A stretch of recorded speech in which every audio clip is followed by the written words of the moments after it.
অধিকাংশ পরিবারগুলো ধ্বংস হচ্ছে কেবলমাত্র কি শ্বশুর শাশুড়ির কারণে।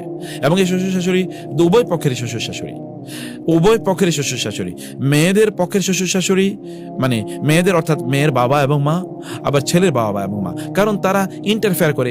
আপনি আপনার মেয়েকে ছেলেকে বিয়ে দিয়েছেন, তাদের মতো করে তাদেরকে জীবনযাপন করতে দেন না। আপনি দেখেন, এক্সাম্পল বলছি, সাহাল ইবনে সাদ রাদিয়াল্লাহু আনহু তিনি বললেন রাসূলুল্লাহ সাল্লাল্লাহু আলাইহি ওয়াসাল্লাম তো তিনি তার মেয়েদের ঘরে প্রতিদিনই কয়েকবার যেতেন কি অবস্থা জানার জন্য, খবর নেওয়ার জন্য, কি মানে প্রয়োজন কি লাগবে কিনা ইত্যাদি। একবার তিনি গেলেন ফাতেমা রাদিয়াল্লাহু আনহার ঘরে, গিয়ে দেখলেন যে সেখানে আলী নাই। তিনি বলেন, তোমার জামাই কই? তখন তিনি বললেন, আমার সাথে তার সাথে একটা কথা কাটাকাটি হয়েছে, ফলে তিনি খুব রাগ করেছেন, এখান থেকে চলে গেছেন, আর নাই, তিনি আমার সাথে থাকলেন না, তিনি ঘর থেকে বের হয়ে গেছেন। রাসূলুল্লাহ সাল্লাল্লাহু আলাইহি ওয়াসাল্লাম বললেন, একটু দেখো তো আইনা হুয়া, সে কোথায়? কেউ একজন বলে তিনি মসজিদে শুয়ে আছেন।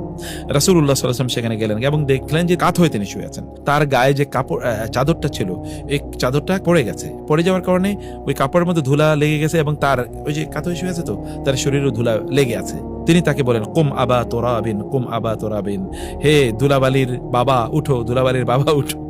মানে দেখেন জামাইকে, মানে আমরা হলে গিয়ে বলতাম, এই তুমি আমার মেয়ের সাথে, তুমি আমাকে চেনো, আমি নবী, আমার মেয়ে জান্নাতের শ্রেষ্ঠতম নারী, তুমি তার সাথে এমন আচরণ করছো, উঠো, এখানে কি করছো, যাও, তুমি অন্যায় করেছো। তিনি কি করেছেন? বিষয়টাকে এত লাইট করে ফেলেছেন, হে ধুলাবালির বাবা, ধুলাবালির মধ্যে শুয়ে আছো, ওঠো, কি হয়েছে বলো আমাকে। এবং তিনি তাকে এবার ঘরে নিয়ে আসলেন, কত সহজ করে দিলেন। সুবহানাল্লাহ বিহামদি।